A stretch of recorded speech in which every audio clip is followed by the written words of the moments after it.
প্রমাণ আমি নিজে পাবনার বাইকলায় মাহফিল করে কেবল টেস্ট থেকে নামছি, ইতিমধ্যে এক লোক 100 টাকা চকচকা হাতের মধ্যে দিয়ে কয় হুজুর দোয়া করে।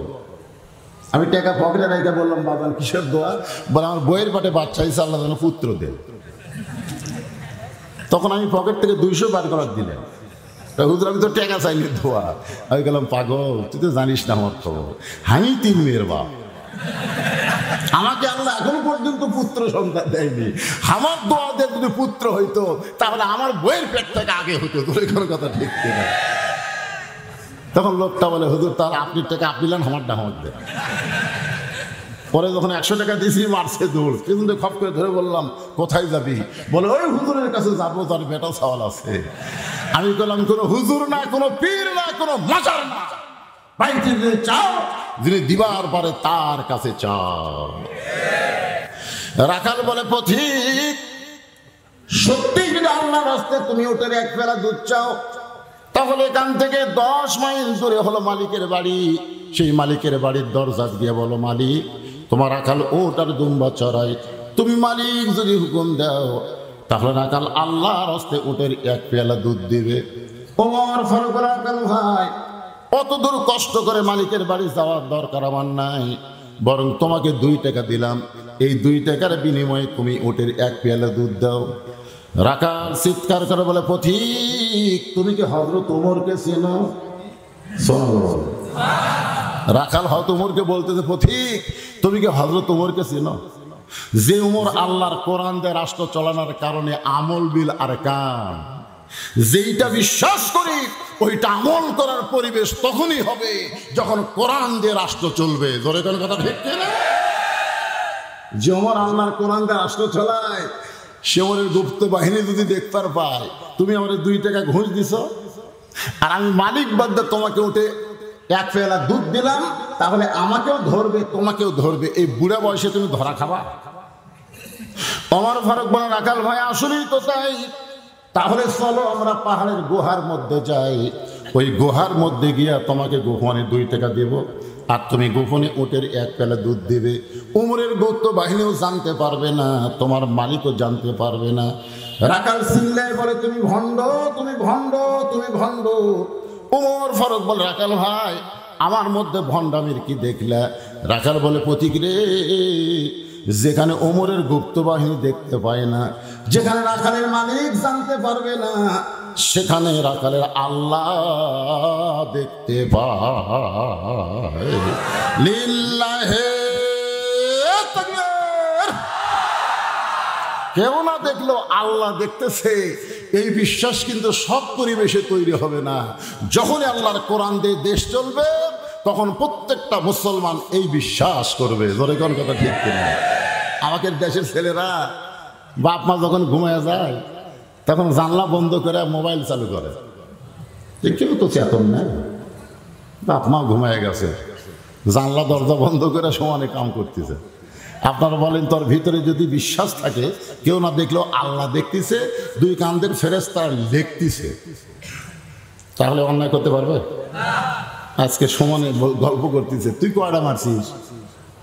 আমি তো 50টা মারছি। ভাই তুই কয়টা? 100টা। মানে সমানে সিলসার মারছে, সমানে সিলসার 1 মিনিটে কয়টা? কিরে পাগলা তুই একা এত সিল মারলি কেউ দেখেনি, দরজা বন্ধ করে মারছি। ভাই দেখবি কিরে? আপনারা বলেন তো কে দেখে?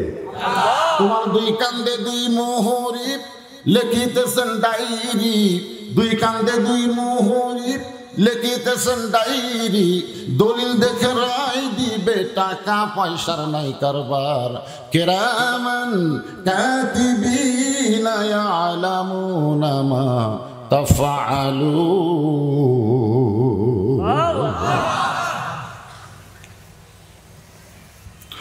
সঙ্গে সঙ্গে হযরত ওমর ফারুক মারছে দৌড়, 1 দৌড়ে পাহাড়ের পাদে সে যায় নামাজ দিছে, 2 রাকাত নামাজ পড়ে বলতেছে আমল বিল আরকান, আমল বিল কোরআন। আল্লাহ তোমার কোরআন এত সুন্দর, তোমার কোরআনের সমাজ যখন চালু থাকবে দুনিয়ায় না দেখা আল্লাহকে কলিজার মধ্যে জায়গা দেওয়া বিশ্বাস করবে, কেউ না দেখলেও কে দেখতেছে? আল্লাহ আমি রাখালকে এতক্ষণ পর্যন্ত দেখলাম, আমি রাখালকে দেখি নাই, রাখালের ভিতরে আল্লাহ তোমার কোরআন দেখতে পায়। কোরআন শুধু মঞ্চের উপর বক্তার কাছে থাকবে না, কোরআন প্রত্যেকটা মুসলমানের আমল হয়ে যাবে। ধরে কোন কথা ঠিক কিনা? আল্লাহ তোমার কোরআন এত সুন্দর। রাখাল পিছনে গিয়ে বলে, পথিক যতই কান্দ উটের দুধ আমি দিবার পারতেছি না।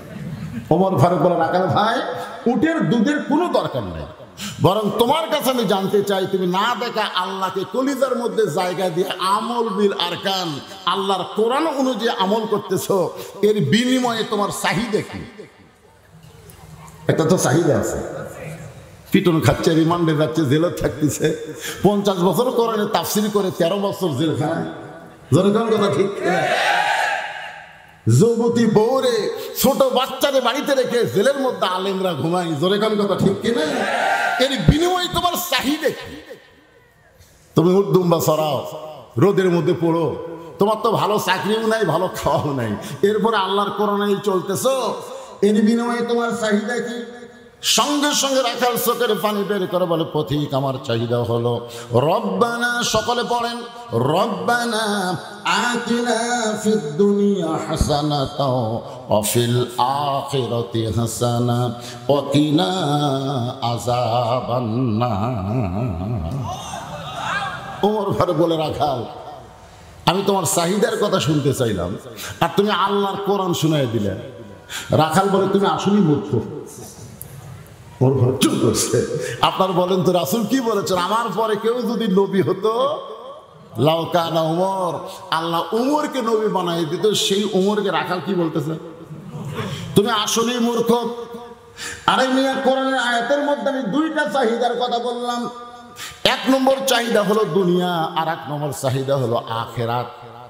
রব্বানা আতিনা ফিদ দুনিয়া হাসানা, দুনিয়ার চাহিদা হলো মহামানব হযরত উমরকে আমি এক নজর দেখতে চাই যে ওমর আল্লাহর কোরআন দিয়ে রাষ্ট্র চালানোর কারণে আমল বিল আরকান, আমল বিল কোরআন আমার জন্য পালন করা সহজ হয়ে গেছে। সেই মহামানব উমরকে যদি একটাবার দেখতে পাইতাম তাহলে দুনিয়ার চাহিদা আল্লাহ আমার পুরা করত। আমার 2 নম্বর চাহিদা হলো আমি রাখাল যখন মরে যাব, মরার পরে অধম রাখালকে আল্লাহ যেন জান্নাত দেয়। তাহলে রাখালের চাহিদা কয়টা? এই জোরে কোন কয়টা? 1 নম্বর চাহিদা হলো ভালো নেতা। জোরে কোন কি নেতা? এই আরো জোরে কোন কি নেতা? যে নেতা নিজের নীতিতে চলে না, আল্লাহর নীতিতে চলে, আল্লাহর কোরআন দিয়ে রাষ্ট্র চালায়, সেই হযরত উমরকে যদি এক নজর দেখতে পাইতাম তাহলে দুনিয়ার চাহিদা আমার আল্লাহ আমার পুরা করত। আমার 2 নম্বর চাহিদা হলো আমি রাখাল যখন মরে যাব, মরার সঙ্গে সঙ্গে আল্লাহ যেন জান্নাত দেয়। সঙ্গে সঙ্গে হয়তো উমর দৌড়ে গিয়া রাখালের হাতটা আমার দিকে তাকান, এই হাতটা খপ করে ধরে 3 বার চুমা খাবো। রাখাল বলে, পাগল নাকি, আমার ঘামা হাতে তুমি 3 বার চুমা খেলা? উমর ফারুক বলে, রাখাল ভাই তোমার 2 নম্বর চাহিদা আল্লাহ পুরা করছে, মরার সঙ্গে সঙ্গে আল্লাহ তোমাকে জান্নাত দিবে। এই কোরআন অনুযায়ী যারা চলবে বাংলাদেশে, মরার পরে তাদের কবরের চিন্তা করা লাগবে না, হাসরের চিন্তা করা লাগবে না। আল্লাহ বলেছেন ওয়ালা তাহজানু ওয়া আবশিরু বিল জান্নাহ, মরার সঙ্গে সঙ্গে তোমার কবরকে জান্নাত বানানো হবে, না হয় তোমাকে জান্নাতে ঢুকানো হবে। ধরে কেন সুবহানাল্লাহ। কি কোরআন অনুযায়ী চলা লাগবে ভাইজান। এমন আযাব দিবে রে ভাই, কবরের ওই মাটিতে গলা ফেটে রক্ত ঝরবে চিৎকারেরও চোটেতে। যেই গলা দিয়ে আপনি কলেমা তেলাওয়াত করেছেন, যে গলা দিয়ে আপনি কোরআন পড়েন, সেই গলা চিৎকার দিবে, কবরের আযাবে না বরং জান্নাতের শান্তিতে শুকরিয়া আদায় করবে। মুসলমানেরা কবরে আযাব পাবে, জাহান্নামে আগুনে পড়বে, এটা কল্পনায় করা যাবে না। কারণ আল্লাহ কোরআনে বলেন ফাদখুলি ফি ইবাদি ওয়াদখুলি জান্নাতি। আল্লাহ তোমার 2 নম্বর চাহিদা পুরো করছে, মরার সাথে সাথে আল্লাহ তোমাকে জান্নাত দিবে। রাখাল মুচকি মুচকি হাসে। ওমর ফারুক বলে, সুবহানাল্লাহ কও, মরার সঙ্গে সঙ্গে আল্লাহ তোমাকে জান্নাত দিবে, তুমি সুবহানাল্লাহ কবা না? রাখাল বলতে তুমি কি মনে করছো? মরার পরে আল্লাহ জান্নাত দিবে, বাকি কথা তুমি সহজেই বললে। কিন্তু হযরত উমরকে এক নজর দেখতে পাবো, এই নগদ কথা বলতে তোমার কোন জায়গা বাজে? একটা হলো বাকি, একটা হলো নগদ। নগদ বোঝেন না আপনারা? আজ নগদ, কাল বাকি। তো মোরা গেলে জান্নাত পাবো, ভালোই বলতেছো, কিন্তু হযরত উমরকে এক নজর দেখতে পাবো, এই কথা বলতে তোমার কোন জায়গা বাঁচতেছে? ওমর ফারুক চিন্তাত পড়ে গেছে, আমি যে উমরে এই কথা আর কেমনি কই যে আমার তওবা পড়াছে, তোর এখন কি পড়াছে? যে আমারে মুনাফিক কইছে, যে আমারে ভণ্ড কইছে। এখন যদি বলি আমি উমর, বলাও সারা, মরাও সারা। এর নাম হলো হার্ট ফেল করা। তোর এখন কি করা? এখন যদি বলে ভাই তুমি যে উমরকে দেখ পারছো, আমি সে উমর, যেই বলবে আমি উমর, রাখা। উমর ফারুক চিন্তায় পড়ে গেলেন, আমি তো উমর, এইটা রাখালকে কেমনে বলবো? এমন সময় আল্লাহর কোরআন বলতেছে, উদু ইলা সাবিলি রাব্বিকা বিল হিকমাহ। যখন তুমি ডাইরেক্ট বলতে পারবা না, তখন তুমি অ্যাঙ্গেলে বলে দাও। বর্তমান বাংলাদেশে বক্তাদের ডাইরেক্ট কথা বলা কষ্ট করে, কথা দেখছে। এই ডাইরেক্ট কথা যারা বেশি বলতেছে তারা কিন্তু বেশি ধরা গেছে। এই জন্য আল্লাহ বলেছেন, উদু ইলা সাবিলি রাব্বিকা বিল হিকমা। ডাইরেক্ট যদি বলবো না পারো, সত্য কথাই বলো, তবে একটু।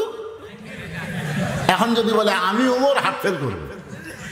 এই জন্য হয়তো উমর বলতেছেন, আকাল ভাই সত্যি যদি হযরত উমরকে দেখতে চাও, তাহলে তোমাকে ফজরের নামাজ জামাতের সঙ্গে আদায় করতে হবে। ফজরের নামাজ জামাতে যদি আদায় করো, মেহরাবের দিকে লক্ষ্য করে দেখবা যেই মানুষটা ইমামতি করতেছে, ওই মানুষটি হলেন হযরত উমর। আল্লাহর কোরআন দিয়ে যখন বাংলাদেশ চলবে, তখন এমপি সাহেব খালি সংসদে যাবে না, জুমার দিনে 2 থানার মধ্যে বড় মসজিদের খতিব হওয়া লাগবে। তোর কোন কথা ঠিক কিনা? উপজেলা চেয়ারম্যান খালি উপজেলা পরিষদের মধ্যে ঢুকবে না, মসজিদের ইমামতি করা লাগবে।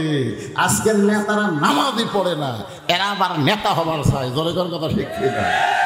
আমাদের বাংলাদেশে একজন নেতা তো বিসমিল্লাহ ঠিক মতো কর পারে না,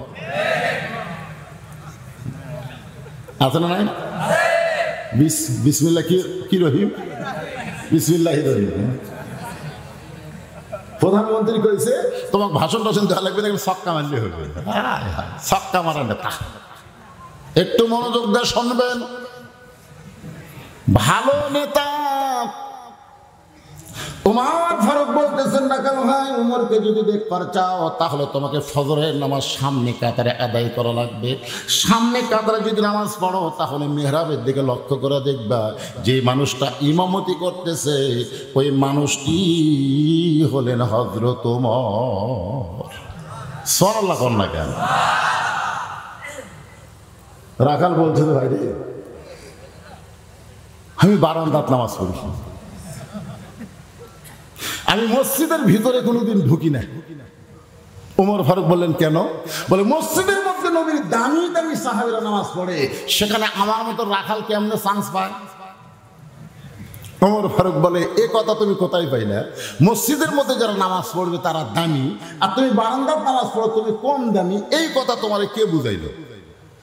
আল্লাহর কোরআন অনুযায়ী আমল বিল আরকানে দামি কে? ইন্না আকরামাকুম ইনদাল্লাহি আতকাকুম। যার কলিজায় আল্লাহর বেশি ভয়, সে আল্লাহর কাছে সব চাইতে সম্মানিত এবং দামি হয়। ধরে কোন সুবহানাল্লাহ। রাখাল ওমরকে যদি দেখতে চাও, তাহলে ফজরের নামাজ তোমাকে সামনে কাতারে আদায় করা লাগবে। রাখাল বলে, প্রতীক ভাই তাহলে আজকে ফজরের আজানের ধৈর্য ধরা যাবে না, এশার নামাজ পড়ার পরে আমি আর বাড়ির যাব না। রাখাল বলতে, প্রতীক আজকের ফজর চিন্তা করব না, এশার নামাজের পরে আর আমি তো বাড়ি যাব না। ওমর ফারুক বললেন, এশা পড়ে বাড়িতে কেন যাব না? রাখাল বলে, এশার নামাজ পড়ে যদি বাড়িতে যাই আর ফজরের নামাজ যদি সামনে কাতারে জায়গা না পাই, এই জন্য এশার নামাজ পড়ি, তখন থেকে ফজর সামনে কাতারে ধরার চেষ্টা করা লাগবে। ওমর ফারুক বলতেছেন, রাখাল তুমি বলো তো 5 ওয়াক্ত নামাজের মধ্যে 3 ওয়াক্ত তাড়াতাড়ি আর 2 ওয়াক্ত লম্বা কেন? 3 ওয়াক্ত কি? আসর, মাগরিব, এশা। 1 ওয়াক্ত শেষ হতে আর ওয়াক্ত, জোরে জোরে ঠিক কিনা? কিন্তু এশা থেকে ফজর, ফজর থেকে জোহর, এই 2 ওয়াক্ত লম্বা কেন? রাখাল বলতেছে আমি তো জানি না ভাই। ওমর ফারুক বলে তাহলে শোনো, এশা থেকে ফজর কেন আল্লাহ লম্বা দিল আর ফজর থেকে জোহর কেন লম্বা দিছে জানো? না জানি না। ওমর ফারুক বললেন ফজর নামাজ পড়ে মানুষ মাঠে ময়দানে কাজ করবে, অফিস আদালতে কাজ করবে, ব্যবসা বাণিজ্য করবে, এগুলা করতে গিয়ে দেহের যে ক্ষয় হবে, মাথার ব্রেনের যে ক্ষয় হবে, এশা থেকে ফজর লম্বা সময় দেওয়ার কারণ হলো ওই সময় সে ঘুমায় গেলে আল্লাহ তাআলা ওই ক্ষয়টা ঘুমের মাধ্যমে পুরা করে দিবে।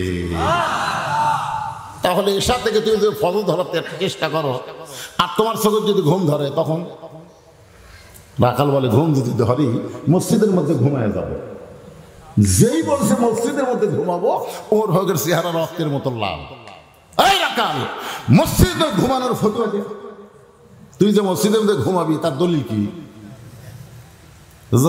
সবাই চলে গেছে, ওরা 5 জন 4 ফ্যান দিয়ে গল্প করতেছে। ফ্যান ঘুরতেছে কয়টা? মানুষ হলো 5টা। ফেরেশতারা কয় আল্লাহ সবাই নামাজ পড়ে চলে গেল, এই 5 জন যে 4 ফ্যান দিয়ে গল্প করতেছে, কি রেজাল্ট কি? আল্লাহ বলতেছে নামাজের পর ওদের মাথার উপর যতক্ষণ ফ্যান ঘুরিছে, এই 4 জন ফ্যানের কারেন্টের বিল আলাদাভাবে না দিলে এরা জান্নাতে যাবার পারবে না। কারণ মসজিদের বাপের ঘর না, ইচ্ছা মতো ফ্যান ঘুরাবে। জোরে কোন কথা ঠিক কিনা? মসজিদ ওর বাপের ঘর। মসজিদের মধ্যে এখন খাওয়া দাওয়া শুরু হয়ে গেছে। যেই মসজিদে কাঁচা পেঁয়াজ শুকনা রসুন খায় ঢুকলে রাসূল নিষেধ করেছেন, এখন মসজিদের মধ্যে পেঁয়াজ কাটতেছে, মুড়ি মাখতেছে। জোরে কোন কথা ঠিক কিনা? মানে মসজিদের বাপের রান্নাঘর। ওমর ফারুক বললেন রাখাল, বরং আজানের গুরুত্ব দিও। 5 ওয়াক্ত নামাজের মধ্যে সবচেয়ে গুরুত্বপূর্ণ আজান হলো ফজরের আজান। ধরে বলেন কিসের আজান? অন্য নামাজের আজানের চাইতে ফজরের আজানে 2 শব্দ 2 বার করে। একই শব্দ 2 বার বলে, একই বাক্য 2 বার। আসসালাতু খায়রুম মিনান নাওম, ঘুম হইতে নামাজ অতি উত্তম। এইটা শোনার পরে যারা ঘুমায়, এইটা শোনার পরেও যারা ঘুমায়, এরকম আছে না? আজান আগে ছিল 3.5 হাত, ফজর আজান শুনে 2.5 হাত। আগে ছিল কয় হাত? 3.5 হাত, এখন 2.5 হাত। মানে ল্যাপ মাথার উপর তুলে দিয়েছে, এখন পাও বার হয়ে পাও টানা বুকের সাথে।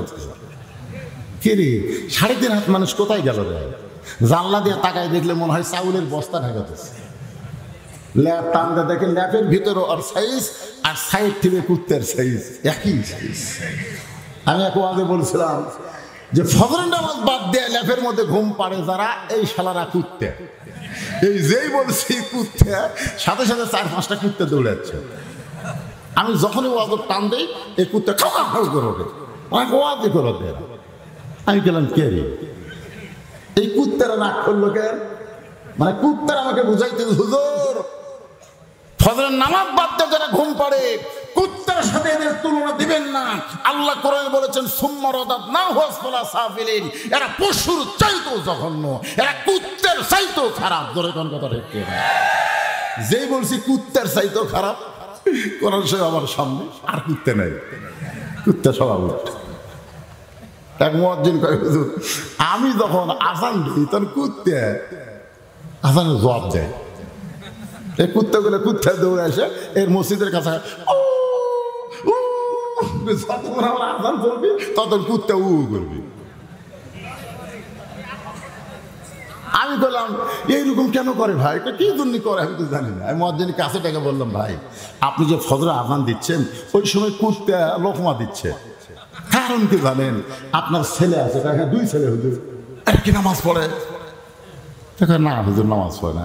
এই জন্য কুত্তে বেদার পাশে যে তুমি মসজিদে আজান দাও আর তোমার ছেলেগুলো পাঠার মতন ঘুমায়, ওদেরকে চেতন না করে পর্যন্ত তোমার আজান চলবে না। জোরে কোন কথা কন না কেন? একটু মনোযোগ দিবেন। আল্লাহ কোরআনে বলেন وَمَنْ أَحْسَنُ قَوْلًا مِّمَّنْ دَعَا إِلَى اللَّهِ وَعَمِلَ صَالِحًا وَقَالَ إِنَّنِي مِنَ الْمُسْلِمِينَ। আল্লাহ আকবার, সবাই কয় না। বাংলাদেশের সবচাইতে বড় দলের মধ্যে আল্লাহ আকবার নাই, যেরকম ঠিক ঠিক। বাংলাদেশ সবচাইতে বড় দল, বুঝতেছেন না? আচ্ছা, ওই দলের মিছিলকে আপনারা দেখেননি? ওই মিছিলের মধ্যে কোনোদিন আল্লাহ আকবার শুনছেন? যদি কেউ ভুল করে আল্লাহ আকবার কয়, আমার মনে হয় আর ঘাট ধরে বের করে দিবি যে এটা আমাকে দলের স্লোগান, তুই কোথায় পেলি? তা আপনারা কি সেই বড় দলের লোক নাকি? হ্যাঁ, যখনই কোরআন তেলাওয়াত হবে জবান করে আল্লাহ আকবার বলবেন, আপনার আল্লাহ আকবার দুনিয়ায় থাকবে না, জান্নাতের দরজায় ধাক্কা মারবে। জোরে কোন কথা ঠিক কি না? আল্লাহ আকবার বলতে আপত্তি?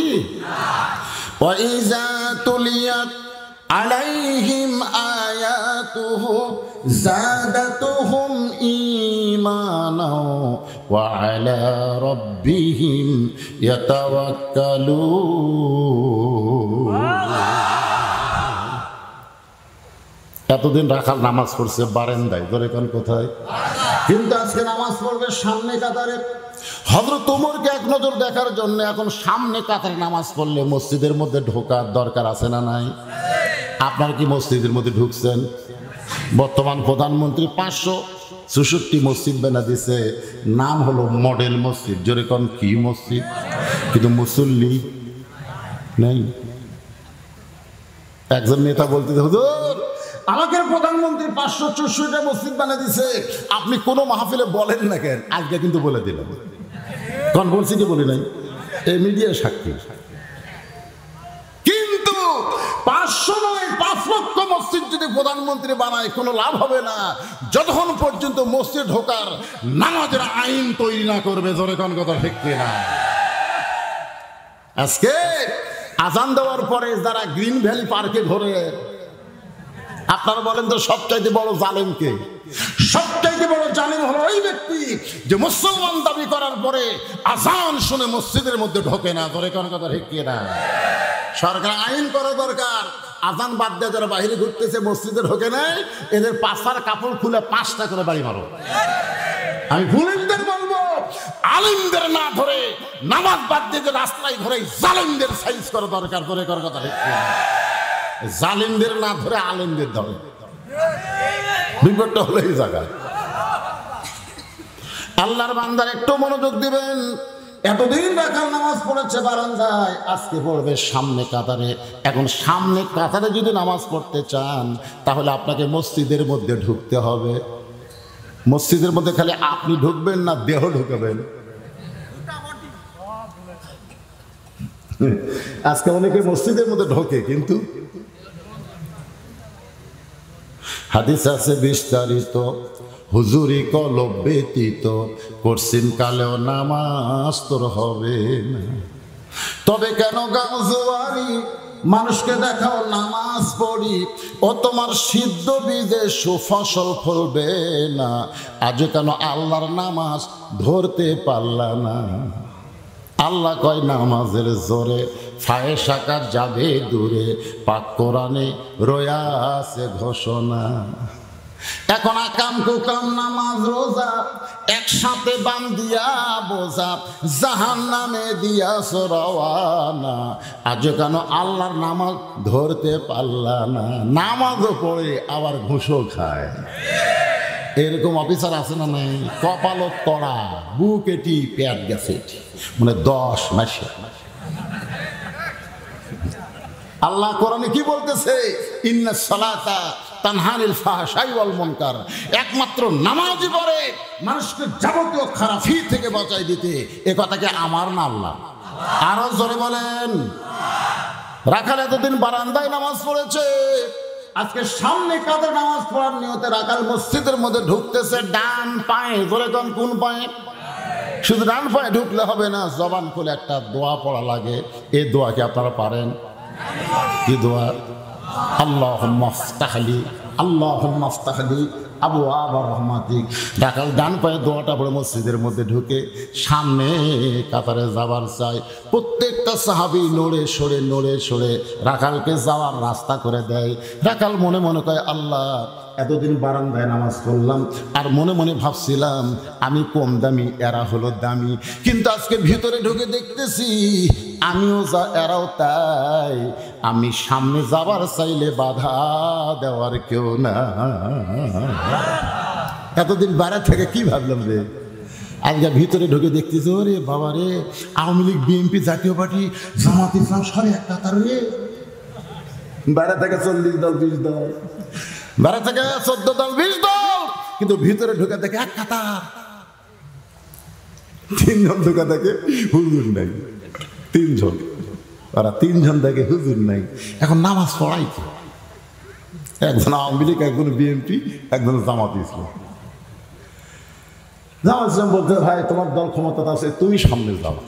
আওয়ামী লীগ বলতে ভাই রে মাঝে মধ্যে পড়ি রে, পড়াবার পারি না। তো বলে বিএনপি ভাই তুমি যাও, আকামত দিব যাও। তাহলে সামনে যাবে কি? আওয়ামী লীগ বলতেছি এর কি করতেছি, সামনে যা। জামাত ইসলাম বলে আমি যুদ্ধ, না তুই যুদ্ধ করার দিয়ে আমি আওয়ামী লীগ বিএনপি, ওটা বেড়ার কথা।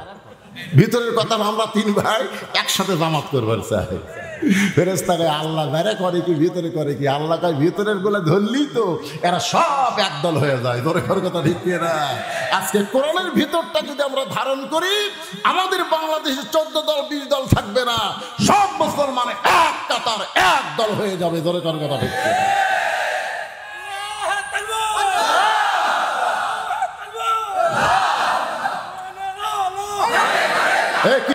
শোনেন আমি কথা বলি, আল কোরআনের আলো ঘরে ঘরে জালো, এটা আমি নিষেধ করছি। সংসদে বলবে না, সংসদে বললে আর আবার বলবে ওই দল, দরকার নাই। আমরা অ্যাঙ্গেলে মার দিব, আল কোরআনের আলো সব জায়গায় জালো। সব জায়গা বললে কোন জায়গা বাদ আছে? আল কোরআনের আলো, কোরআন হাদিস যেখানে, দুনিয়ার মুসলমান লিল্লাহি।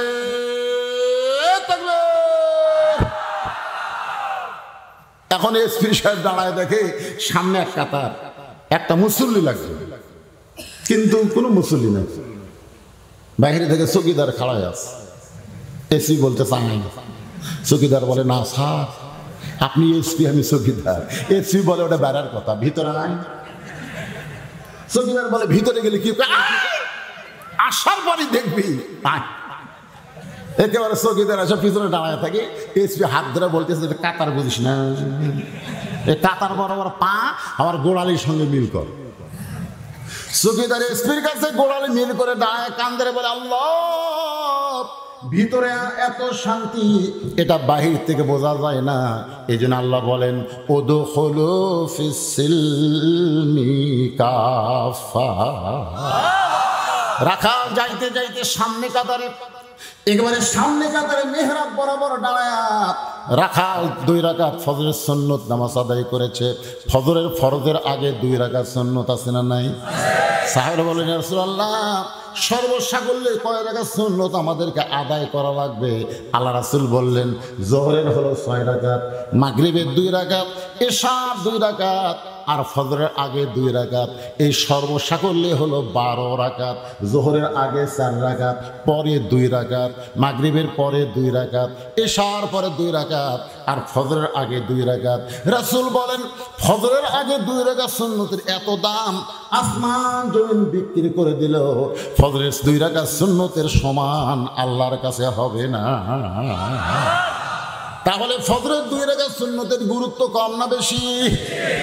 রাখাল 2 রাকাত সুন্নত পড়ে বসে পড়ে গেছে, কারণ এখনো জামাতের অনেক সময় আছে। রাখাল বসে আছে হযরত উমরকে দেখার আশায়। এমন সময় এক সাহাবী মসজিদের মধ্যে ঢুকে দেখে জায়গা নাই। এমন সময় এক সাহাবী মসজিদের মধ্যে ঢুকে দেখে আমার জায়গা নাই। ওই সাহাবী ওই জায়গায় নামাজ পড়ে। সাহাবীর নাম হলো ওসমান গনি। জোরেকার নাম কি? কিন্তু ঢুইটা দেখে জায়গা দখল। এখন আপনারা বলেন তো, মসজিদে তো কারোর জায়গা নির্দিষ্ট নাই, শুধু একজনের জায়গা নির্দিষ্ট, তিনি হলেন ইমাম। তিনি মেহরাবের মধ্যে ঢোকেন, আর মুসল্লির কোনো জায়গা নির্দিষ্ট নাই। কিন্তু আল্লাহ রাসূল বলেছেন আমি যখন ইমামতি করব, আমি বরাবর পিছনে যিনি দাঁড়াবে তার নাম হলো আবু বকর। আবু বকর যখন ইমামতি করবে, আবু বকর বরাবর পিছনে যিনি দাঁড়াবে তার নাম হলো হযরত ওমর। ওমর যখন ইমামতি করবে, ওমর বরাবর যিনি পিছনে দাঁড়াবে তার নাম হলো ওসমান। ওসমান যখন ইমাম হবে, ওসমান বরাবর পিছনে যিনি দাঁড়াবে তার নাম হলো হযরত আলী। আলী যখন ইমাম হবে, আলী বরাবর পিছনে। আলী বরাবর পিছনে বলার পরে নবী আর কোনো কথাই বলে না। সাহাবী বলে, ইয়া রাসূলুল্লাহ, হয়তো আলী যখন ইমামতি করবে আলী বরাবর পিছনে কে দাঁড়াবে? সঙ্গে সঙ্গে রাসূল চোখের পানি নিয়ে বললেন, মা ইয়ান্তিকু আনিল হাওয়া ইন হুয়া ইল্লা ওয়াহুন ইউহা। আমি ততক্ষণ বলতে পারি না যতক্ষণ আল্লাহ আমাকে না বলায়। এ আলী পর্যন্তই হলো খোলাফায়ে রাশিদিন। তাহলে হযরত ওমর যখন ইমামতি করবে, ওমর বরাবর পিছনে যিনি দাঁড়াবেন তিনি কে? ধরে কান, তিনি কে? কিন্তু আয়েশা দেখে জায়গা দখল, এমন একজন মানুষ বসে আছে। আল্লাহ নবী বলেছেন, আমার যত সাহাবী আছে সবচাইতে হায়াউন ওসমান। ওসমান হলো সবচাইতে বেশি শর্মিন্দা, শরম বেশি। ওসমান গনি কাছে যায়, রাখাল যেখানে বসে আছে পাশে একটু ফাঁকা জায়গা আছে, ফাঁকার জায়গা, ওই ফাঁকার মধ্যে ফজরের 2 রাকাত সুন্নত নামাজ আদায় করলেন। করার পরে রাখালের দিকে তাকায় আছে। কিতাবের মধ্যে আছে 3 বার তাকাছে। কয়বার? প্রথম যখন তাকাছে রাখা, দ্বিতীয়বার তাকা, তৃতীয়বার যেই তাকাইছে রাখাল, বারবার আমার দিকে কি দেখো মিয়া? ওসমান গনি ভয় দাঁড়িয়ে গেছে। দাঁড়িয়ে বলতে, ভাইজান আমি শুধু পর পর তোমার দিকে 3 বার তাকাছি, আর তুমি এত গরম হলে তোমার পরিচয় কি? বলে, আমার পরিচয় আমি একজন রাখাল। যেই বলছে একজন রাখাল, সঙ্গে সঙ্গে ওসমান গনি মুসকি মুসকি হাসতেছে। কারণ রাখাল যারা হবে তাদের ভাষা নরম হওয়া চলবে না, রাখালদের ভাষা গরম হওয়া লাগবে। ধরে কোন ঠিক কিনা? গরু ছাগলে যদি মাঠে যান, যদি আপনার গরু কোনো আমাদের দিকে যায়, আপনি যদি পিছন থেকে বলেন, বাবা গরু ওদিকে যাস না বাবা, আপনি এরকম সুন্দর করে বলে গরু আপনার কথা শুনবে। আর এই গরু, গরু কিন্তু মানুষের চাইতে বেশি শোনে। ঘাড় কাত করে দেখে, বাবা ফান্টি ফিরাচ্ছে, আবার সাইজে আসবে। ওসমান গনি মুসকি মুসকি হাসার কারণ হলো যারা রাখাল হবে তাদের ভাষা গরম হওয়া লাগবে। আল্লাহ নবী বলেছেন, দুনিয়াতে যারা অভিভাবকত্ব করবে তাদের সকলকেই আল্লাহ রাখালের দায়িত্ব দিয়েছে। যারা দাবি করে আমরা অভিভাবক, তাদেরকে আল্লাহ রাখালের দায়িত্ব দিয়েছে। এখন হয়তো বলবেন, হুজুর আমার তো গরু ছাগল নাই, আমি কিসের রাখালি করবো? আপনি চোখ বন্ধ করে দেখেন, আছে। চোখ বন্ধ করে খেয়াল করে দেখেন, আপনার বাড়িতে 45 বছর একটা গাভী আছে। গাভীর বয়স হলো 45 বছর, খালি স্টার জলসা দেখে দেখে। আপনার বাড়িতে একটা আইডিয়া আছে, আইডিয়া, ওর বয়স হলো 22 বছর, ওই খালি 4G মোবাইল নিয়ে ঘরে একটা আইডিয়া। আপনার বাড়িতে একটা বকনা আছে, ওই পরিমণি হবার হাই হিল পরে খালি কিলকিল কিলকিল করে। তাহলে আপনার একটা গাভী আছে, গাভী হলো আপনার বউ, আইডিয়া হলো আপনার বেটা, বকনা হলো আপনার মেয়ে। এই 3টার উপর আপনার রাখালি করার দরকার আছে না নাই? দরকার আছে না নাই? রাখালি করবেন। আপনি জানেন 400 বছরের পুরাতন বাবরি মসজিদ ভাঙ্গা ভারতের হিন্দুরা ওই মসজিদের জায়গায় রাম মন্দির তৈরি করছে। জোরে কোন কথা ঠিক কিনা? আমার মায়েরা যারা পর্দার অন্তরাল শুনতে শোনেন, মুসলমানেরা নিজের জীবনের চাইতে মসজিদকে ভালোবাসে, যার প্রমাণ হলো ফিলিস্তিন বাইতুল মুকাদ্দাসের জন্য এ পর্যন্ত 32,000 মুসলমান জীবন দিয়েছে। জোরে কোন কথা ঠিক কিনা? সেই মসজিদ ভাঙ্গা ওরা রাম মন্দির বানালো। আপনি বলেন তো, ভারতে কি মন্দির বানানোর জায়গা নেই? দরকার আছে না নাই? তার মসজিদ ভাঙ্গা ওই জায়গায় বানানোর দরকার কি? ওই জায়গায় বানায় বোঝাই দিল, মুসলমান হিন্দুরা তোমাদের 1 নম্বর শত্রু। আমি তাই মা বোনদের বলবো, সে ভারতের কোন চ্যানেল মুসলমানের বাড়িতে চলবে। আজ থেকে ভারতের সমস্ত চ্যানেলকে আমরা বয়কট ঘোষণা করে দিলাম। করে বলেন, ভারতের সমস্ত চ্যানেল, সবাই বলবেন বয়কট। ভারতের সমস্ত চ্যানেল, চ্যানেল না, সব পণ্য ভারতের আমরা বয়কট করব। কি জন্যে? ওরা আমাদের কলিজার মধ্যে হাত দিছে। জোরে কোন কথা ঠিক কিনা? এখন আপনি বলেন, আপনার 45 বছরের গাভী তো জি বাংলা স্টার জলসা ছাড়া আর ঘুমই হয় না। তাহলে ওই বইয়ের ওপর আপনার রাখালি করার দরকার আছে না? কি রাখালি করবেন? আপনার গাভী মাঝে মধ্যে বলে, তোমার মা ভালো না, তোমার বাপ ভালো না, লব উল্টা গায়। আপনি কি করবেন? আপনার বাপ মার বিরুদ্ধে যদি আপনার বউ বলে, আপনি তখন কি রাখালি করবেন? তখন বলবে তুই ভালো রে, তুই ভালো। বউয়ের কথা শুনে বাপ মাকে বাদ দিবেন? বাদ দিবেন?